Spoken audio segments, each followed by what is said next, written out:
Solo tenía la intención de ordenar un poco el cuarto de los niños. Mientras me agachaba para abrir el cajón de mi nuera y limpiarlo por dentro, de repente mi nieto gritó con desesperación, pálido de miedo.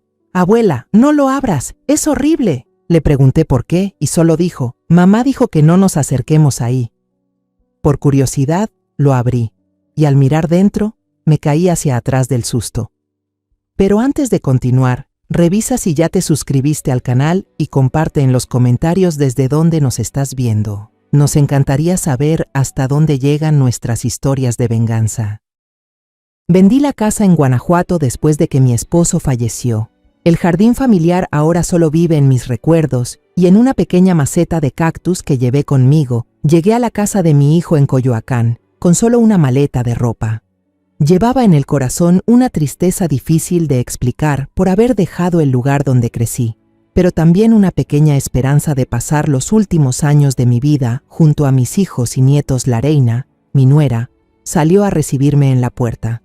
Me abrazó y dijo que ya tenía todo listo. Incluso había preparado el té de manzanilla que tanto me gusta. Gustavo, mi hijo, llegó tarde a casa. Se veía cansado y mucho más delgado que la última vez que lo vi. Me abrazó con apuro, con la mirada algo perdida, como si su mente estuviera vagando por algún lugar muy lejano. Los primeros días pasaron en paz. La reina era, en apariencia, una nuera ejemplar. Las comidas estaban siempre a la hora, la casa impecable, mi ropa siempre lavada y planchada, con ese aroma cálido del sol rico. Mi nieto pequeño se había vuelto muy apegado a mí. Solía colarse en mi habitación con sus carritos de juguete, y los dos nos sentábamos en el suelo, contándonos historias que solo nosotros entendíamos. Pero noté algo. Cada vez que oía la voz de la reina llamarlo desde el piso de abajo, «¡Rico!», el niño se sobresaltaba, guardaba rápidamente los juguetes y salía corriendo. Su mirada siempre tenía un dejo de alerta que no debería existir en un niño. Y entonces llegó ese fatídico sábado. Gustavo tuvo que ir a la oficina por un asunto urgente, y la reina dijo que tenía una cita para arreglarse las uñas con una amiga. La casa quedó en silencio. Decidí ayudar un poco con la limpieza, en parte para sentirme útil, en parte para recuperar la sensación familiar de cuidar un hogar. Al entrar en el dormitorio de la pareja, vi una mancha de café seca sobre el buró. Tomé un paño húmedo, pensando en abrir el cajón para limpiar también el borde interior. Justo cuando mis dedos tocaron la manija metálica, un grito agudo rompió el silencio desde la puerta. «¡Abuela, no lo abra! ¡Es horrible!». Me sobresalté y me giré. Rico estaba allí. Su camión de bomberos rojo de plástico cayó de sus manos y golpeó el suelo con un sonido seco. Corrió hacia mí, el rostro completamente pálido, sin una gota de sangre, con sus pequeñas manos aferradas a mi blusa, temblando de pies a cabeza. Me quedé inmóvil, el corazón me dio un vuelco, me arrodillé de inmediato y lo abracé con fuerza. «Rico, ¿qué pasa, mi amor? Cuéntale a la abuela». El niño sollozaba, los ojos llenos de lágrimas, la voz entrecortada por el miedo. La otra vez, solo quería buscar una goma de borrar. Lo abrí. Mamá me vio y me castigó a estar una hora de cara a la pared. Dijo que nadie puede tocar eso. Sentí como si alguien me apretara el corazón con fuerza. Abracé a mi nieto con más fuerza, tratando de esconder el pánico que me empezaba a invadir. Le mentí, una mentira torpe, diciendo que solo buscaba una pinza para el cabello que se me había caído. Lo consolé. Lo llevé a la cocina, le di su yogur de fresa favorito y encendí su canal de dibujos animados. Tenía que asegurarme de que estuviera completamente distraído. Cuando las risas de los personajes animados comenzaron a sonar y Rico estaba absorto frente al televisor, regresé al cuarto del segundo piso. El corazón me latía con fuerza dentro del pecho. La curiosidad, mezclada con el miedo, me impulsaba. Me paré frente al mueble, respiré hondo para calmarme. Luego, sin más dudas, jalé el cajón con decisión. Estaba un poco atascado y emitió un crack agudo. Un olor extraño, mezcla de hierbas secas penetrantes y humedad rancia de cosas guardadas por mucho tiempo, me golpeó de lleno.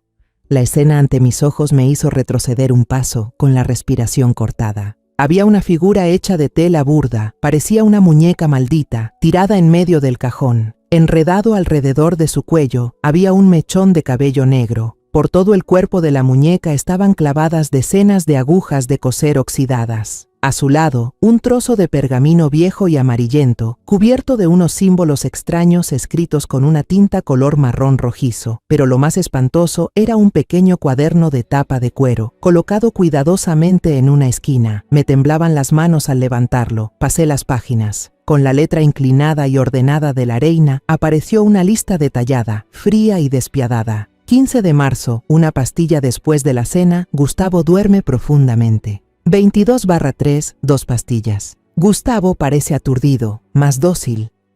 2/4, probar nuevo tipo de polvo. Me empezó a dar vueltas la cabeza.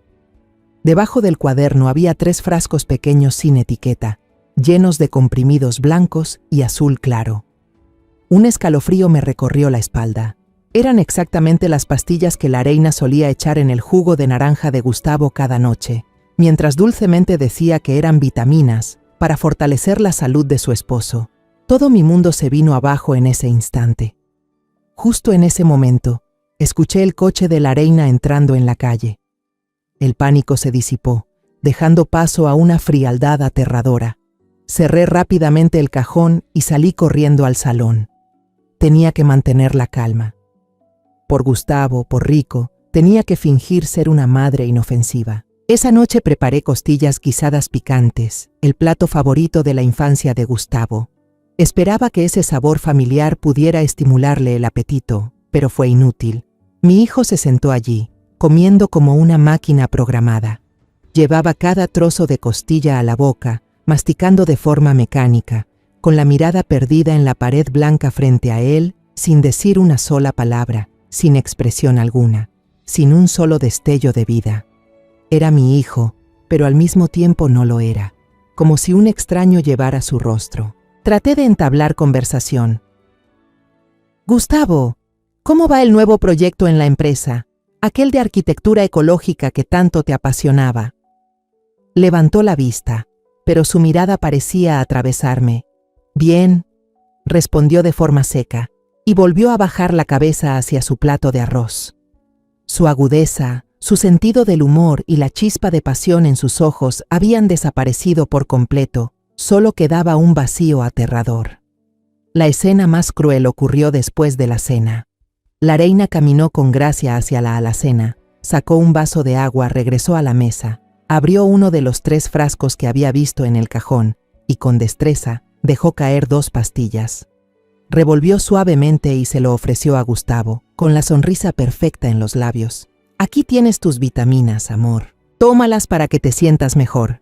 Y Gustavo tomó el vaso y lo bebió de un solo trago. No preguntó, no dudó. Como si fuera un hábito profundamente arraigado en su subconsciente, tuve que apretar fuerte las manos contra el borde de la silla, bajo la mesa, para no gritar, para no lanzarme y tirar ese vaso al suelo. Pero sabía que no podía hacerlo. Un arrebato en ese momento lo arruinaría todo. Necesitaba pruebas irrefutables. La oportunidad llegó el martes siguiente por la tarde. Ella dijo que llevaría a Rico a su clase de fútbol y de paso pasaría por el centro comercial a hacer compras. Estaría fuera al menos 2, quizá 3 horas. Ese era mi momento de oro. En cuanto el coche desapareció tras el portón de hierro, actué de inmediato, me escabullí en el dormitorio de la pareja. Abrí el cajón, tratando de no mirar a la muñeca espeluznante que yacía allí. Saqué el celular. Mis manos temblaban tanto que casi se me cae. Tomé fotos de todo. La muñeca con las agujas oxidadas, el pergamino con la escritura extraña, cada página del cuaderno con los registros de los crímenes, y los 3 frascos sin nombre. El flash del celular se encendió sin querer una vez.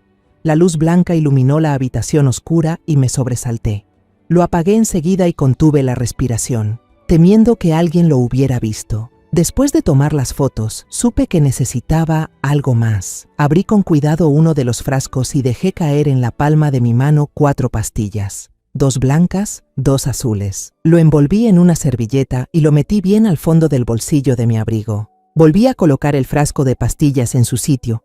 Arreglé todo como estaba, asegurándome de que nada se viera fuera de lugar, ni siquiera un milímetro.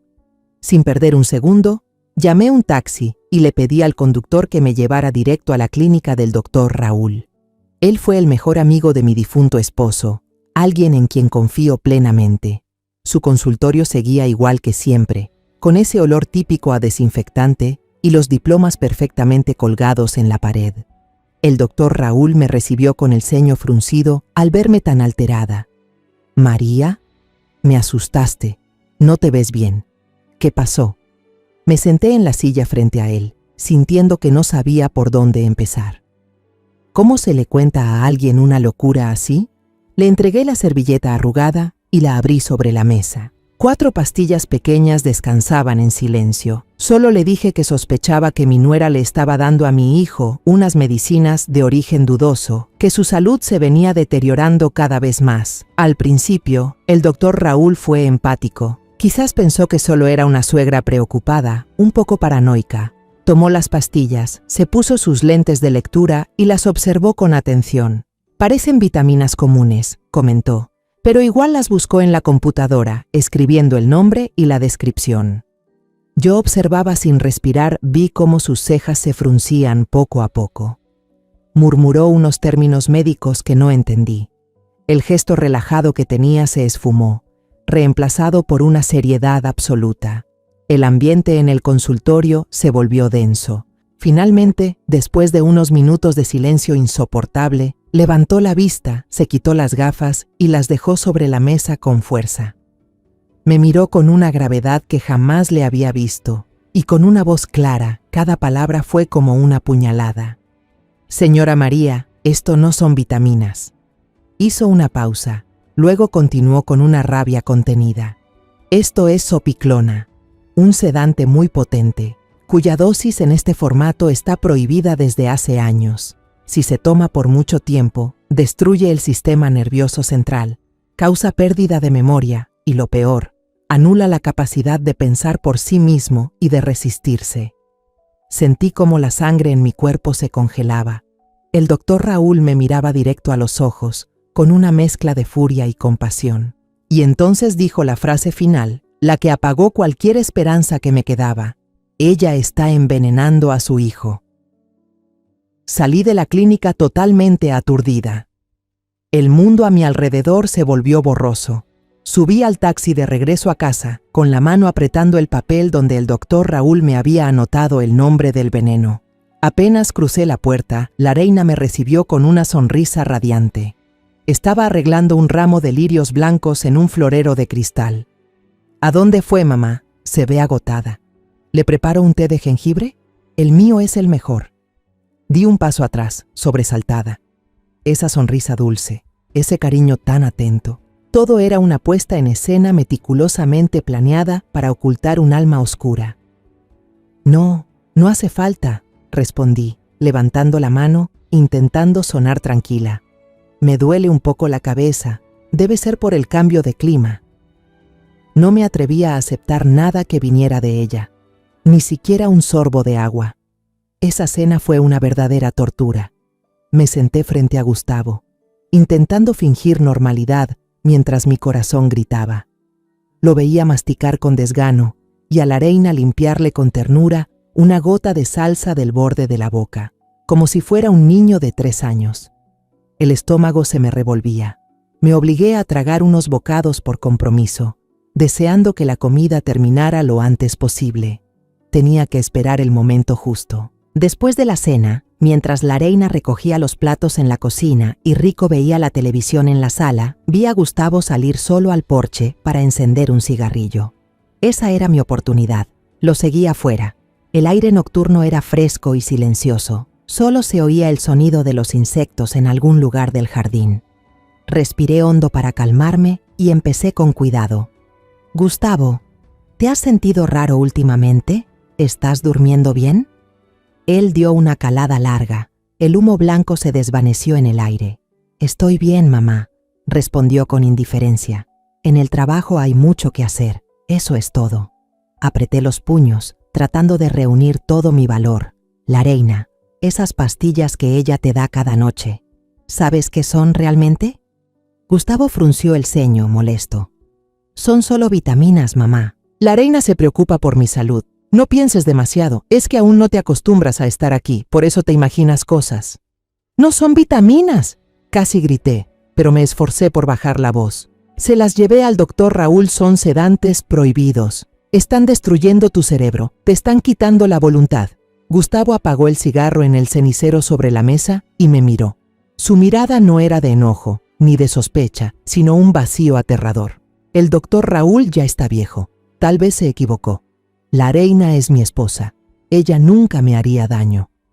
Y sin decir más, se dio la vuelta y entró en la casa, dejándome sola en el porche con la desesperación.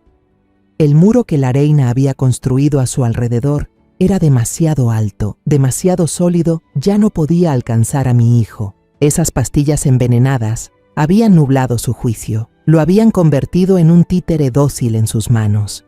Esa noche no pude pegar un ojo, daba vueltas en la cama. Imágenes horribles se repetían una y otra vez en mi cabeza. Como a las 2 de la madrugada, oí un sollozo suave que venía del cuarto de Rico.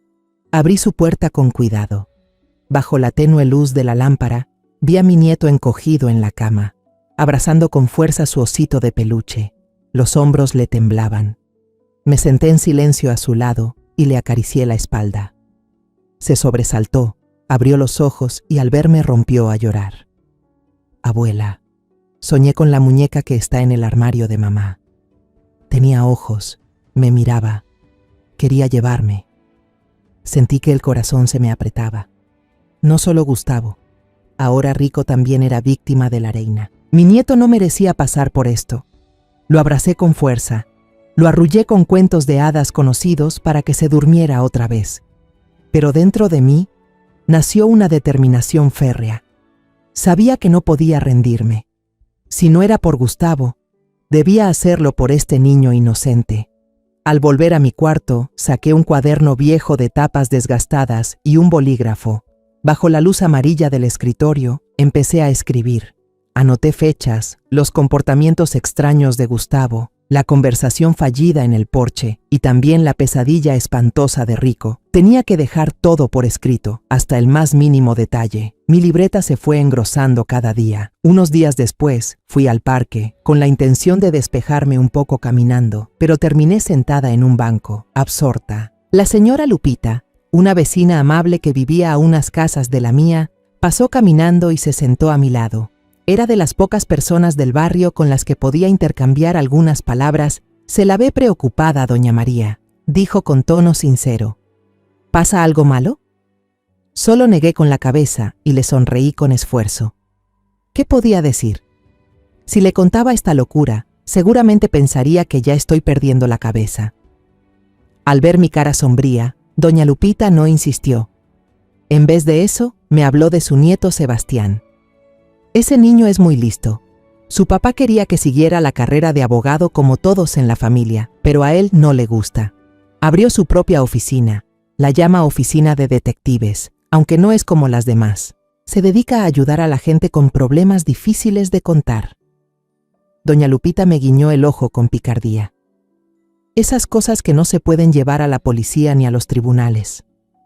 Una chispa de esperanza, débil como una vela a punto de apagarse, se encendió en mi cabeza. Un problema delicado.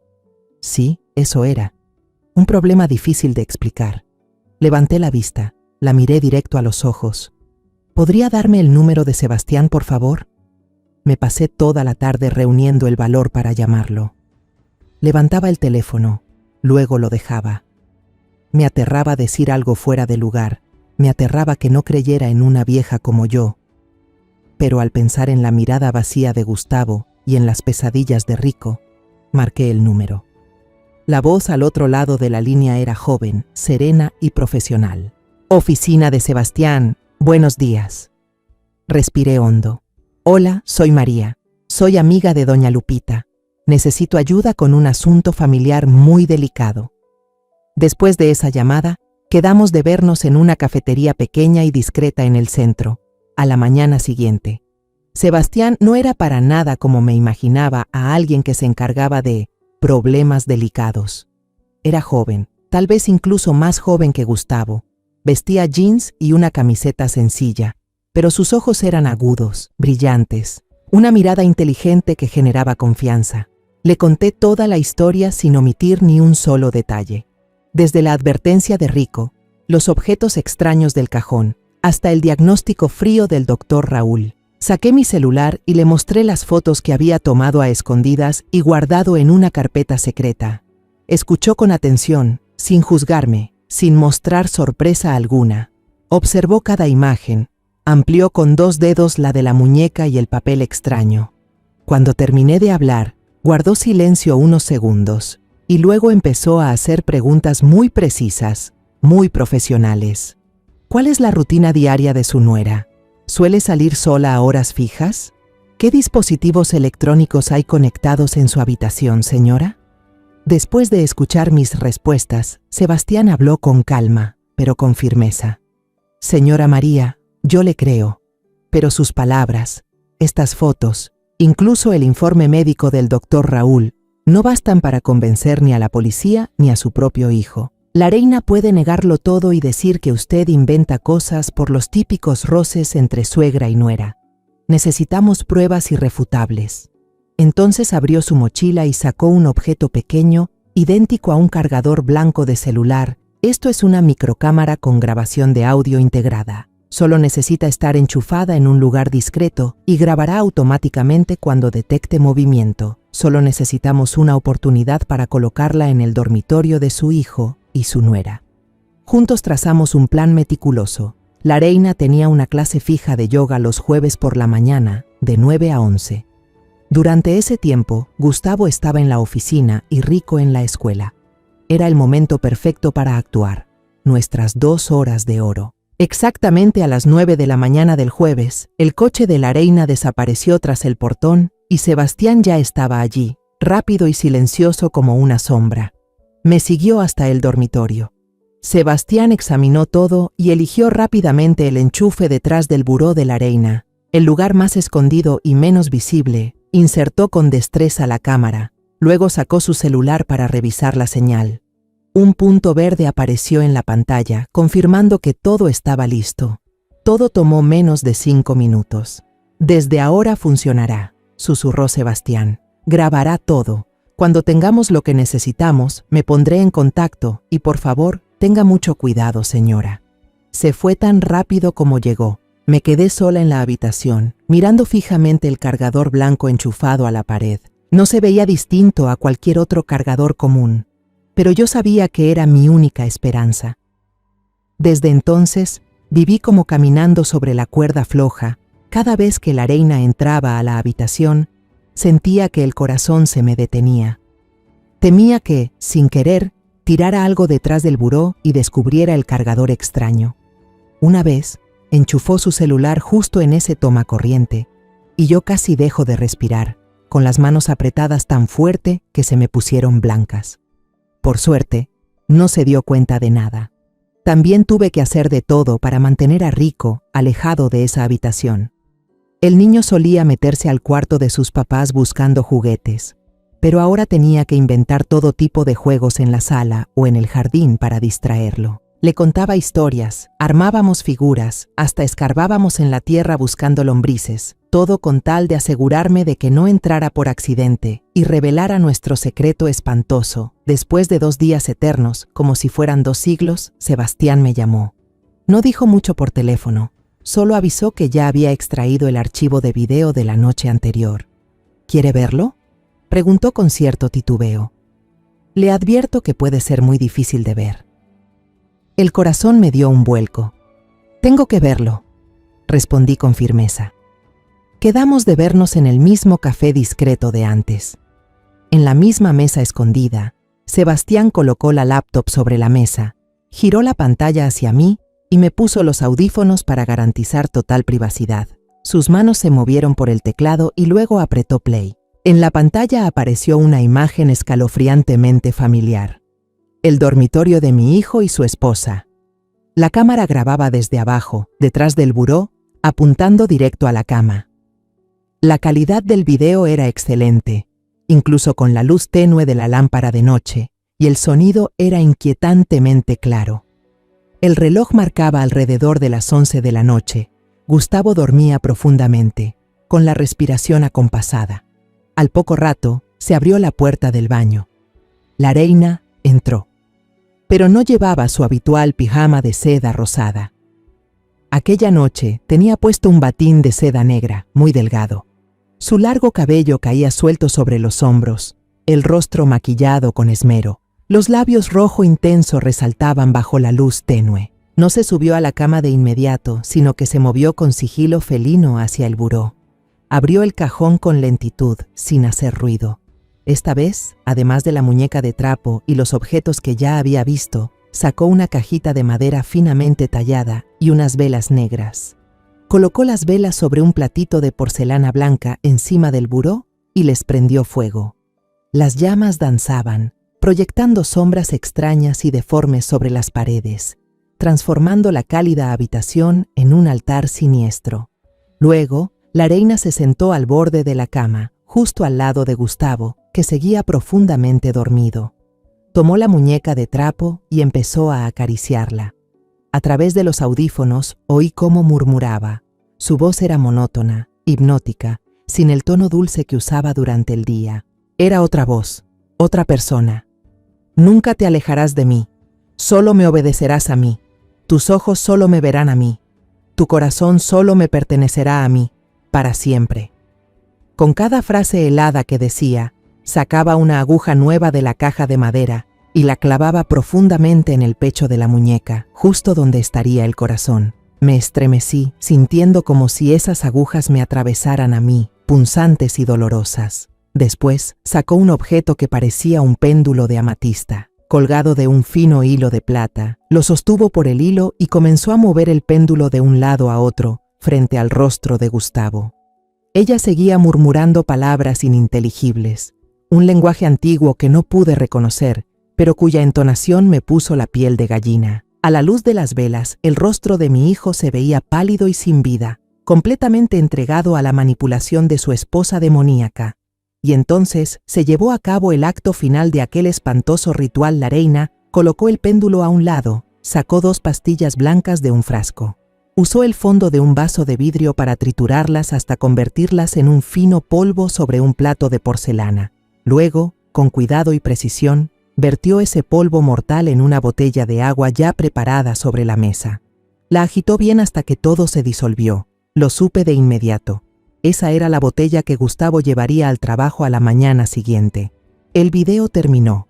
La pantalla de la computadora quedó negra, pero aquellas imágenes malignas seguían grabadas con fuerza en mi mente. Tuve que apoyarme en la mesa para no desmayarme.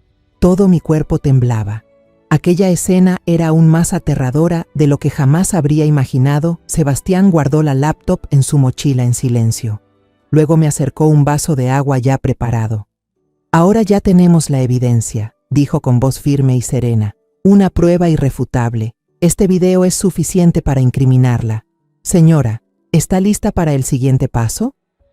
Alcé la vista, con lágrimas que no supe en qué momento habían brotado. Asentí, mi voz temblorosa pero decidida. Tengo que salvar a mi hijo, de inmediato. A la mañana siguiente, no fui capaz de tragar ni un solo trozo de pan. Cuando la reina preguntó, mentí diciendo que estaba resfriada y que necesitaba descansar en mi habitación.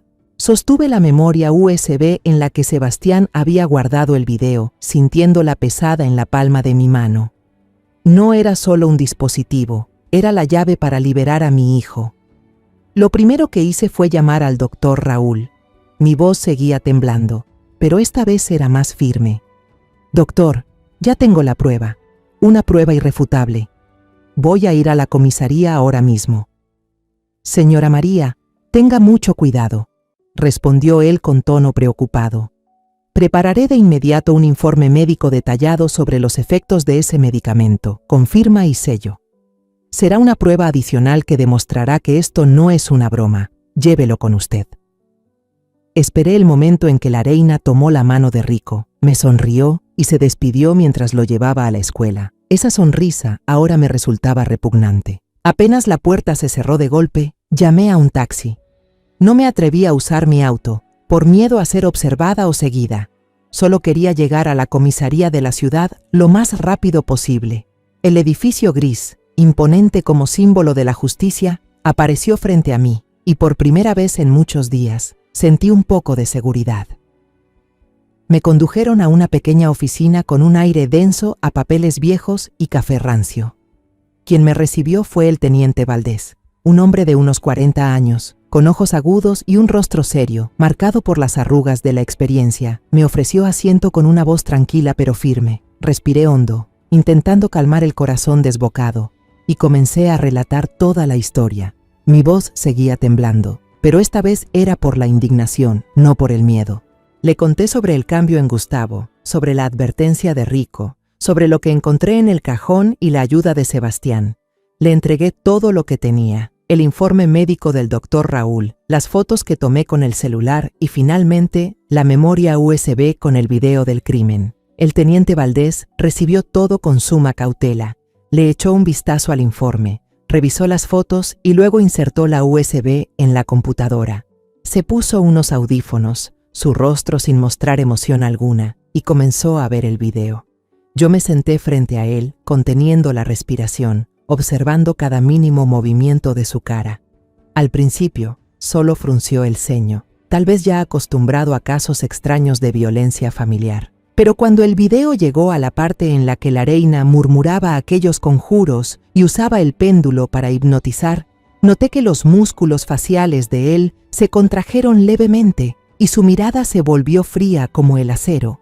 Cuando el video terminó, no dijo nada de inmediato. Se recostó en la silla, entrelazó los dedos sobre la mesa y se quedó mirando fijamente la pantalla negra de la computadora. El silencio se alargó tanto que me puso nerviosa. Luego, giró hacia mí, con una mirada completamente distinta. Ya no era la duda de un policía que recibe una denuncia, sino una concentración total, un reconocimiento aterrador. Dijo en voz baja, casi para sí mismo: péndulo de amatista, velas negras, conjuros en náhuatl antiguo. Exactamente el mismo método de ellos. ¿Ellos?, pregunté, sin entender. ¿Quiénes son ellos? Valdés me miró directamente y su tono se volvió grave. Señora María, me temo que esto es mucho más complicado de lo que usted cree. No se trata solo de un caso de violencia doméstica. Su nuera, la reina, muy probablemente es parte de una organización que llevamos años investigando, una red criminal extremadamente sofisticada. Nosotros la llamamos la Hermandad del Silencio. Mi mundo volvió a desmoronarse. Él me explicó. Era un grupo sectario, una red clandestina que combinaba rituales espirituales antiguos, hipnosis y el uso de drogas y neurotóxicos para manipular por completo a sus víctimas. Sus objetivos eran diversos: apoderarse de los bienes de personas adineradas, controlar a individuos con fines oscuros, incluso ofrecer servicios especiales a clientes que quisieran dominar a otros a su antojo. Valdés señaló la pantalla de la computadora. Esposas celosas que quieren retener a sus maridos, socios de negocios que quieren deshacerse de un competidor en silencio, gente que busca venganza. Todos acuden a esta hermandad. La reina no se inventó todo esto, señora María. A ella la entrenaron, le dieron herramientas. Ella solo es un eslabón más. Me quedé sin palabras. Mi hijo no solo era víctima de una esposa cruel. Había caído en manos de una organización criminal tan peligrosa que ni siquiera había oído su nombre. El miedo que sentía ya no era solo por mi familia, sino también por otras posibles víctimas que podrían estar sufriendo bajo su control. El teniente Valdés continuó, con tono firme y serio: usted nos ha dado una pista invaluable, una prueba viva que llevamos tiempo buscando. Pero para atrapar a toda la red, para salvar a los demás, necesitamos su ayuda. A partir de ahora, debe regresar a su casa y actuar como si no supiera nada. No levante sospechas. Nosotros vigilaremos a la reina en secreto las 24 horas, esperando que contacte a sus cómplices. ¿Cree que podrá hacerlo, señora? Es muy peligroso. Tragué saliva con dificultad.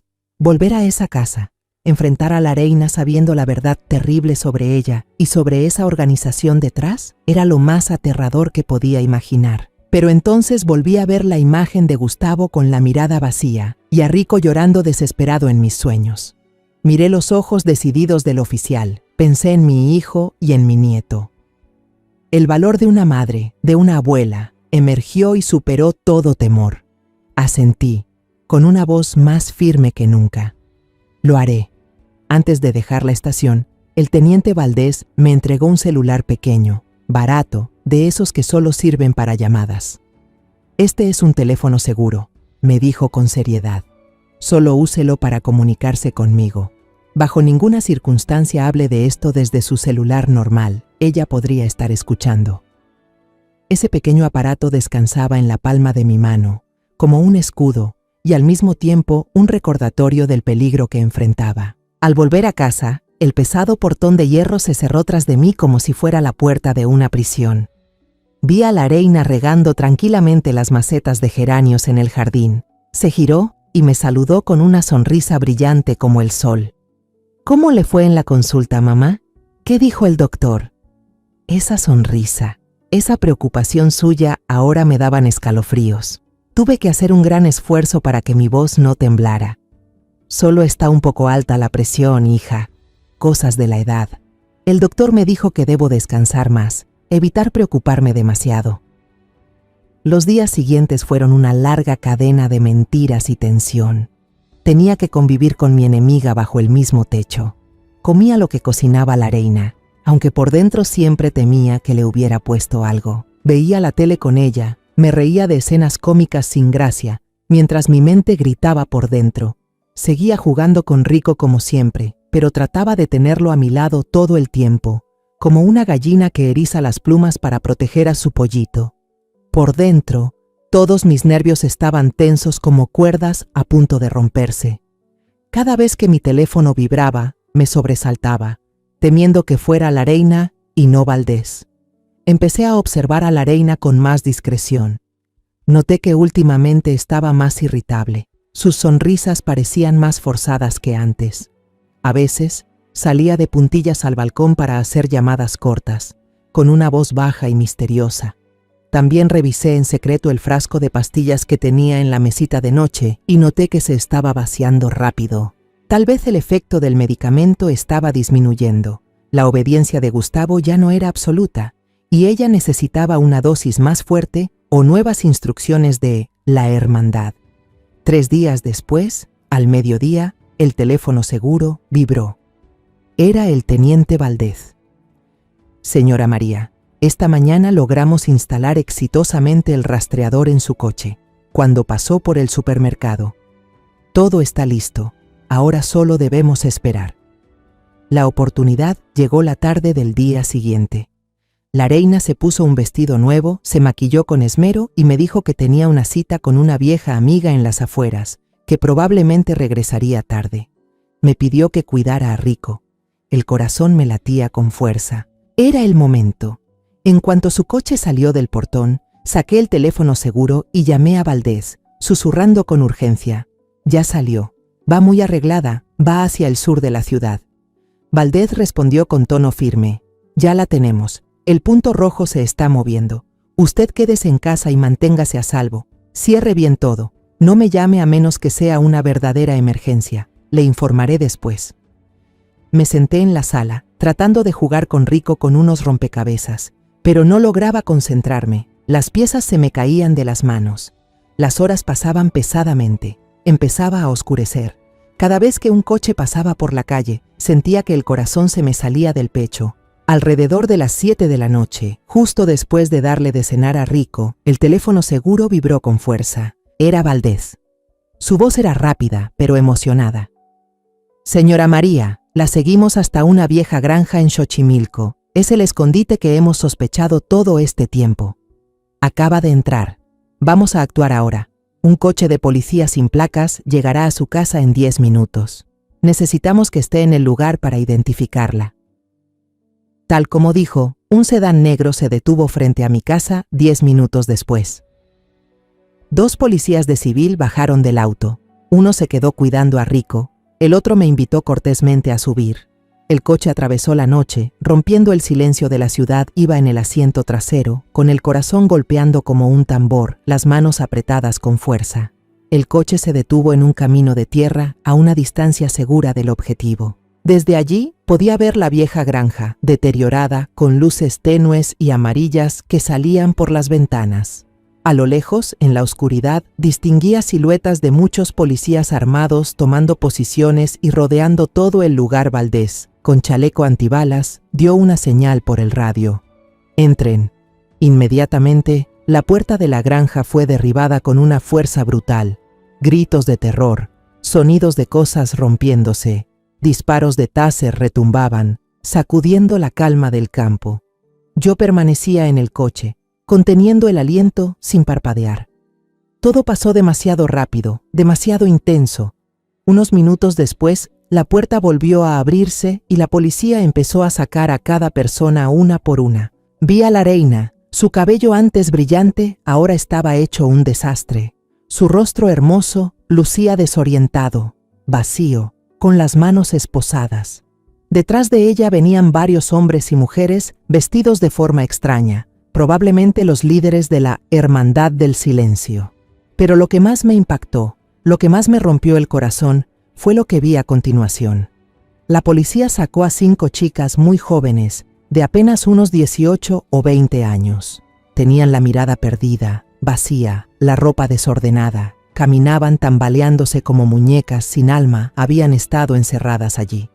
Luego Valdés me dijo que esa hermandad también ofrecía otros servicios. Proporcionaban compañía a ricos pervertidos usando chicas que habían sido lavadas del cerebro. Esas pobres muchachas eran sus víctimas. Finalmente, los paramédicos sacaron a un hombre en una camilla. Estaba inconsciente, echando espuma por la boca. Su cuerpo se estremecía levemente. «La víctima más reciente», explicó Valdés con la voz llena de rabia. Su esposa lo trajo aquí para hacerle un ritual de purificación, porque sospechaba que le era infiel. Si hubiéramos llegado unas horas más tarde, no habría sobrevivido. Al ver toda esa escena, el miedo desapareció por completo. Solo quedó una tristeza profunda y un asco indescriptible. La pesadilla había terminado, no solo para mi familia, sino para muchas otras personas también. El caso sacudió toda la Ciudad de México. Con el video irrefutable y los testimonios de las víctimas, el nido del crimen fue desmantelado por completo. Los líderes recibieron el castigo merecido por todos sus crímenes. Nuestra vida poco a poco volvió a la normalidad, pero las cicatrices seguían ahí, latentes y dolorosas. El día del juicio de la reina decidí asistir, no para regodearme, sino para cerrar un ciclo, para buscar una respuesta a todo lo que había pasado. La reina, de pie frente al juez, parecía una persona completamente distinta.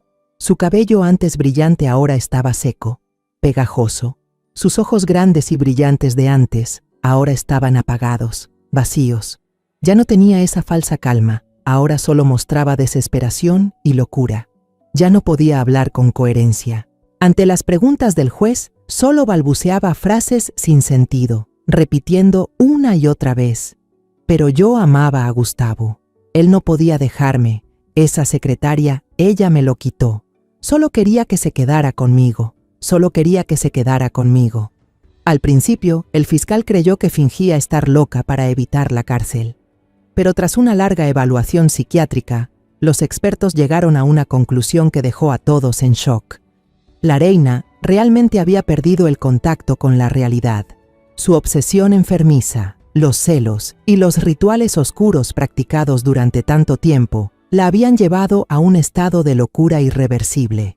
Fue trasladada a un hospital psiquiátrico de alta seguridad para recibir tratamiento a largo plazo. No hubo sentencia de cárcel, solo una vida entera atrapada en la oscuridad de su propia mente. Mientras tanto, Gustavo iniciaba otra batalla, una contra sí mismo. Fue internado en un centro especializado para rehabilitación y terapia psicológica. El proceso fue sumamente duro y doloroso. Al principio seguía aturdido, a veces sufría crisis por abstinencia, gritaba y golpeaba a todo Rico, y yo lo visitábamos todos los días.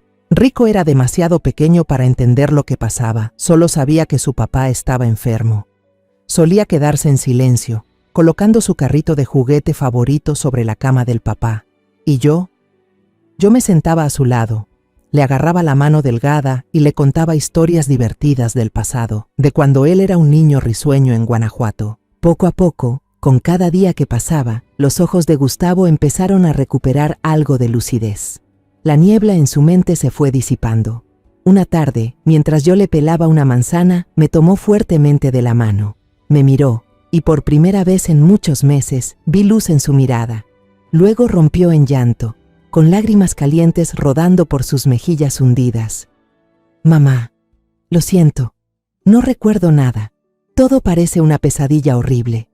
Fue la primera vez, después de tanto tiempo, que volví a ver a mi hijo, nos abrazamos y lloramos, con lágrimas de liberación, de dolor y de una esperanza frágil. Cuando Gustavo se recuperó por completo y le dieron el alta, lo primero que hice fue poner en venta la casa de Coyoacán. No podía pasar ni un día más en un lugar donde cada rincón, cada objeto, evocaba recuerdos horribles. Ese lugar ya no era un hogar, era una prisión de pesadillas. Mientras empacaba por última vez, levanté el colchón de la habitación matrimonial para limpiar debajo de la cama. Un cuadernito de tapa de tela floreada cayó al suelo. No era como el de cubierta de cuero donde anotaban lo de los medicamentos. Este era el diario personal de la reina. Una curiosidad me invadió. Me senté en el suelo y lo abrí. Las primeras páginas estaban escritas con una letra suave y fluida, relatando su historia de amor, los días felices, el primer beso, la romántica propuesta de matrimonio. Pero a medida que avanzaba, la letra se volvía temblorosa, desordenada, con tachaduras por todas partes. Hoy llegó tarde. Dijo que tenía una reunión, pero olía a un perfume extraño en su camisa, el perfume de esa secretaria. Lo he hecho todo. Aprendí a cocinar sus platos favoritos. Compré los vestidos que dijo que me quedaban bien. Me callé cuando estaba de mal humor. Pero ¿por qué sigue tan distante? Esa mirada ya no es para mí. La última página, con una caligrafía casi ilegible, hablaba de su pasado, de un padre que la abandonó a ella y a su madre por otra mujer más rica, de los años que vivieron entre la miseria y la vergüenza, y de las últimas palabras de su madre antes de morir por una enfermedad. Los hombres son muy traicioneros, hija. Cuando crezcas, asegúrate de aferrarte a tu esposo. Haz lo que sea, pero no dejes que se vaya como lo hizo tu padre. Un recuerdo doloroso que se transformó en maldición, sembrando en ella un miedo y una inseguridad enfermiza. El miedo al abandono convirtió el amor en posesión, el cuidado en control. Y eso fue lo que destruyó su vida y casi destruye a mi familia. Cerré el cuaderno. Curiosamente, la ira que sentía se había apagado. Solo quedaba un vacío, una tristeza inmensa. No quería perdonarla, porque lo que hizo no tiene perdón, pero tampoco quería juzgarla más. Ese pasado, ese dolor, ya no nos pertenecía. Salí al patio, donde los botes de basura esperaban a ser recogidos. Tiré el diario ahí, junto con otros objetos viejos. Era momento de dejarlo todo atrás. Dejar la casa, el pasado y hasta el dolor. Necesitábamos un nuevo comienzo. El día que nos fuimos de Coyoacán, el cielo estaba despejado, el sol brillaba con fuerza. La empresa de mudanza ya se había llevado casi todo desde el día anterior. La casa estaba vacía, fría. Las voces, las risas, los pasos nuestros rebotaban en las paredes silenciosas, como fantasmas de un pasado que no queríamos volver a recordar. Gustavo se quedó quieto en la entrada del dormitorio antiguo, la habitación donde se repitieron esas pesadillas noche tras noche. No dijo nada, solo miraba al vacío, pero yo sabía que dentro de él había una tormenta de arrepentimiento, de dolor, de dudas.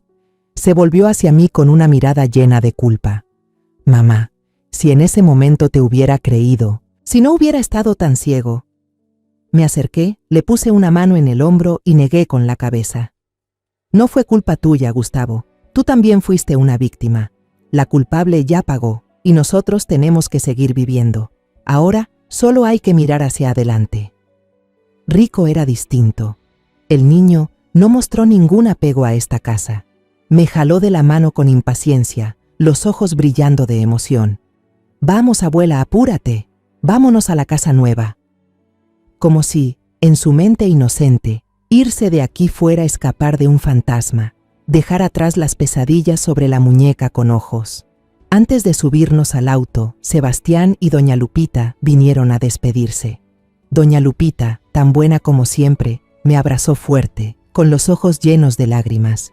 «Cuídese mucho, doña María. Que la vida le traiga solo cosas buenas a su familia». Me metió en la mano una caja de galletas caseras, aún calientitas. Sebastián le dio la mano a Gustavo, un apretón firme. «De esos entre hombres», le dijo en voz baja, justo lo suficiente para que yo lo oyera. «Cuida bien de tu mamá y de tu hijo. Todo eso ya pasó». Miré a ese joven valiente e inteligente, sintiéndome profundamente agradecida. «Gracias, Sebastián. No solo por ayudar, sino por haber confiado en una vieja como yo desde el principio». La camioneta con nosotros tres y nuestras últimas cosas arrancó a través del retrovisor. Vi cómo la casita se hacía cada vez más pequeña, hasta desaparecer tras una curva. Cerré los ojos, respiré hondo, intentando sacar de mi pecho todos los recuerdos oscuros. Un capítulo de nuestra vida se había cerrado oficialmente. No nos fuimos directo al sur de Oaxaca, donde habíamos decidido empezar de nuevo. Gustavo sugirió que hiciéramos un pequeño viaje, como una forma de limpiar el alma, de reencontrarnos antes de iniciar una nueva vida. Y decidimos manejar hacia mi tierra natal, Guanajuato. Volver a Guanajuato fue como regresar a los brazos de una madre amorosa. El aire fresco, las callecitas empedradas llenas de color y la familiaridad de todo nos fueron sanando el alma. Nos quedamos una semana. Llevé a Gustavo y a Rico a visitar la tumba de mi esposo. Gustavo se quedó mucho rato frente a la lápida de su padre. No lloró, solo le hablaba en voz baja, como si aún lo estuviera escuchando. Le contó sobre su propia debilidad, sobre el coraje de su madre, y le prometió que viviría una vida mejor para no fallarle a su memoria. En los días que siguieron, caminamos por esas calles, comimos antojitos callejeros que me recordaban a mi infancia. Rico estaba encantado escuchando a los mariachis cantar por la plaza, con esos trajes tan llamativos. Por primera vez en mucho tiempo, vi a Gustavo sonreír sin fingir, una sonrisa genuina, radiante, la sonrisa del hijo que yo solía conocer. En esa calma, Gustavo empezó a abrir su corazón. Una noche, sentados en el balcón de un pequeño hotel mirando las luces de la ciudad, me habló de los recuerdos borrosos que tenía durante el tiempo que estuvo controlado. «Solo recuerdo sentirme cansado todo el tiempo, mamá», dijo con voz baja y triste. Mi cabeza siempre estaba como envuelta en una niebla espesa. No podía pensar con claridad. Todo lo que decía la reina, yo lo aceptaba, porque discutir con ella me agotaba más. Obedecer era más fácil que pensar o pelear. También me confesó que sentía que su matrimonio estaba mal desde hacía mucho, incluso antes de que yo me mudara con ellos, pero que no tenía la lucidez para ver cuán grave era todo. Llevábamos mucho tiempo distantes. Mamá, mi trabajo, el estrés. Ya no compartíamos nada. Llegué a pensar en separarme. Tal vez ella lo notó, y el miedo la llevó al extremo. Su confesión encajaba a la perfección con lo que la reina había escrito en su diario. La tragedia entre ellos nació de una fractura irreparable, de una falta de comunicación, y fue empujada al límite por una mente enferma, obsesionada con el pasado. No hay nadie que sea completamente un demonio, ni totalmente un ángel en esta historia, solo personas con sus propios dolores y debilidades. Nuestra tierra prometida es un campo tranquilo en Oaxaca, donde las colinas suaves se suceden una tras otra, cubiertas de un verde de té y café. El aire aquí es tan puro que cada respiración lleva el olor de las plantas y la tierra húmeda. Compramos un pequeño terreno con una casita de madera sencilla pero sólida, ubicada en una ladera con vista a un gran valle. Desde el porche se pueden ver las nubes blancas flotando lentamente y, a lo lejos, los tejados rojos de un pequeño pueblo. El dinero de la venta de la casa en Coyoacán, llena de recuerdos oscuros, junto con los ahorros de toda mi vida, fue suficiente para que empezáramos una nueva vida desde cero. Siempre soñé con tener una pequeña granja, cultivar vegetales, criar gallinas, vivir una vida simple y en contacto con la naturaleza. Y ahora, después de tantas tormentas, ese sueño se hizo realidad, como una dulce recompensa por todo lo que habíamos pasado. Los primeros meses fueron muy ocupados, pero también llenos de alegría. Arreglamos la casa entre todos. Gustavo, mi hijo citadino, resultó ser muy hábil con las manos. Cada día resonaban sus martillazos y cortes de sierra, pero no eran ruidos molestos, sino sonidos de vida, de reconstrucción.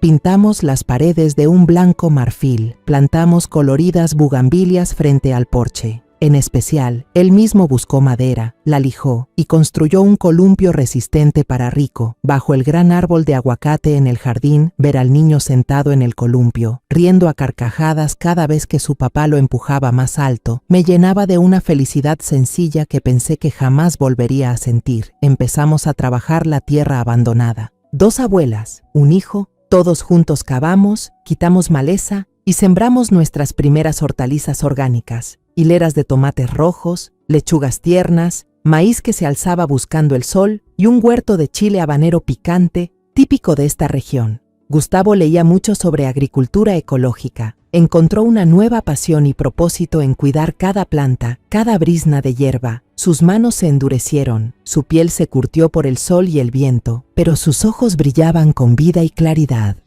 Rico fue aceptado en una escuelita del pueblo, donde los niños andan descalzos y se ríen sin parar. Al principio me preocupaba que le costara adaptarse después del trauma, pero los niños de aquí son muy amables y espontáneos. Pronto, cada tarde al volver de clases, hablaba sin parar de sus nuevos amigos, de los juegos de persecución en las colinas, de cómo el maestro les enseñó a hacer una cometa con papel periódico.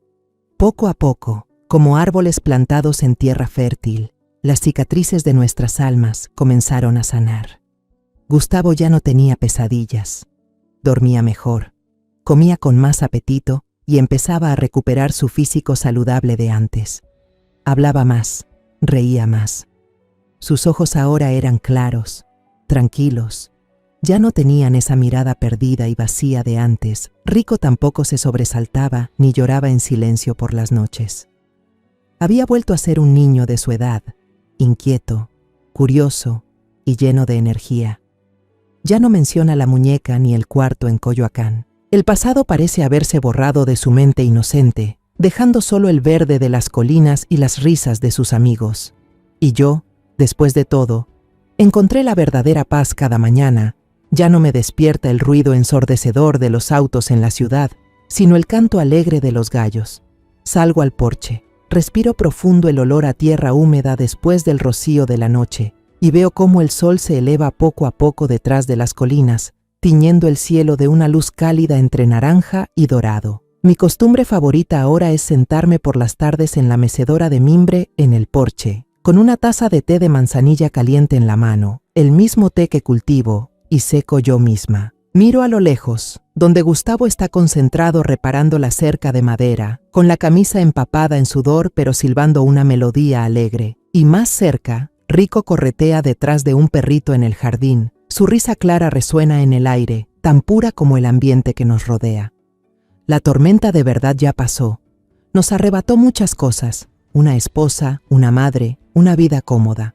Pero también nos dio una oportunidad de comenzar de nuevo, de entender qué es lo que realmente importa. Perdimos una familia en el sentido tradicional, pero nos reencontramos con nosotros mismos. Y aquí, entre el verde de la naturaleza y la calma del cielo, 3 personas, 3 generaciones, estamos reconstruyendo un verdadero hogar, un lugar donde solo hay amor incondicional y paz. Después de todo lo vivido, entiendo que lo más valioso de la vida no son las casas bonitas ni las comidas completas, sino la conciencia, la confianza y el amor genuino entre quienes conviven. Antes creía que con solo aguantar bastaba para mantener la familia unida, pero estaba equivocada. Callar ante el mal solo alimenta más oscuridad. Alguien tiene que alzarse, alguien tiene que tener el valor de mirar de frente la verdad y proteger a quienes ama, aunque eso signifique poner en riesgo su propia seguridad. Espero que quienes escuchen esta historia recuerden esto. Nunca es tarde para empezar de nuevo y que una madre, una abuela, con amor incondicional, puede convertirse en la guerrera más fuerte. La verdad puede esconderse, la confianza puede romperse, pero la justicia, si uno no se rinde, siempre acaba triunfando. La historia que acaban de escuchar ha sido modificada en nombres y lugares para proteger la identidad de las personas involucradas. No la contamos para juzgar, sino con la esperanza de que alguien escuche y se detenga a reflexionar. ¿Cuántas madres están sufriendo en silencio dentro de su propio hogar? De verdad me pregunto, si tú estuvieras en mi lugar, ¿qué harías?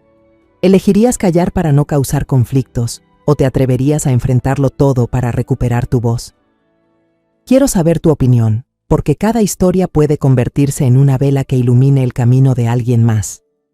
Dios siempre bendice, y yo creo firmemente que el coraje nos llevará a días mejores. Ahora, en la pantalla final, dejaré 2 de las historias más queridas del canal. Estoy segura de que te sorprenderán. Gracias por haberte quedado conmigo hasta este momento.